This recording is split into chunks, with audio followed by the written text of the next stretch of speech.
Officials in Beijing are distancing the government from a commercial that's been widely condemned as racist. The ad for laundry detergent shows an African man's black color being washed off. China's foreign ministry says the commercial has not affected relations with African governments. CCTV's Rowie Ruttenberg reports. At first, it looks like a harmless flirtation. A Chinese woman washing her clothes, luring in an African worker who's been painting her home. But instead of a kiss, he's given a tablet, laundry detergent, then dunked into a washing machine. Moments later, he emerges Asian. The suggestion, his color has been washed clean. On Monday, Chinese officials tried to distance the government from the controversy and from the potential fallout. We have maintained incredibly friendly relations with all peoples of different nationalities and different races in this world, as well as all of their countries. We share mutual respect and equal treatment with them. As far as I know, this is an isolated, uncompromising act by a commercial company. She says no government has yet lodged a complaint and hailed China's, quote, brotherly relations with African countries. In a statement issued over the weekend, Shanghai Leixing Cosmetics expressed, quote, regret that the ad caused controversy, adding, we will not shun responsibility for controversial content. We express our apology for the harm caused to the African people because of the spread of the ad. But some foreigners living in Beijing think it's not enough. They should apologise much more strongly than that, I think. And I think that it's classic of the attitude to race in China today, that no one saw that as a problem before and they're still not really giving out a full-on apology.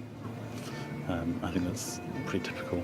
I think it might be because that we don't have much history of black people fighting against discrimination here in China. And that's why many people here are lack of the awareness of how sensitive this topic is. But of course, it doesn't mean that Chinese people are against the idea that everyone is equal and should be respected. Because China uses Chinese media platforms like Youku, which are rarely visited by foreigners, the ad went virtually unknown for months. It wasn't until it was uploaded to YouTube and other platforms, where millions saw it in recent days, that the controversy exploded. The official version released by the cosmetics company has since been removed, but copies continue circulating online of what some have called, quote, the most racist ad in the world. Rowie Ruttenberg, CCTV in Washington. Well, this ad has generated a lot of reaction worldwide, including in China. CCTV's World Inside featured a panel to discuss the ad. The ad was basically playing on a stereotype that black people around the world have been fighting hundreds of years to combat against, And it's disappointing coming from a place like China when China has tried to project itself as an ally for black countries and people around the world. And to see something like this, like I said, it's very disappointing.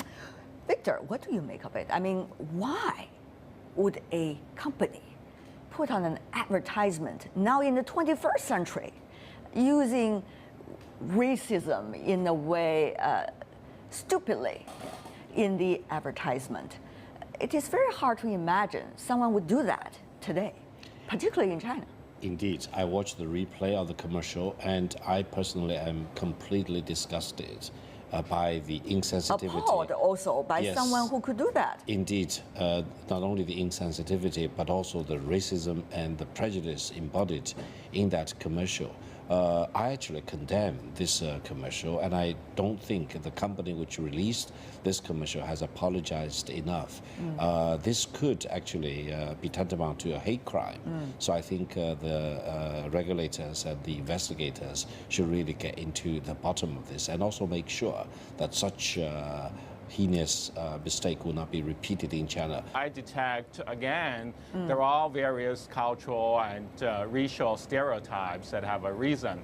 And this actually goes against also the effort by the Chinese government and also the leaders to reach out. For example, The Chinese leadership in the 1950s were very supportive of the civil rights movement in the United States. It also was very, very in the vanguard in supporting, in allying with African countries. Right. So in that sense, actually, the leadership has been saying the right things, has been doing the right things. But at the same time, Chinese society is very diverse, and people are not very shy about various stereotypes. If you like what you just saw, follow us on social media and visit our website, cctv-america.com.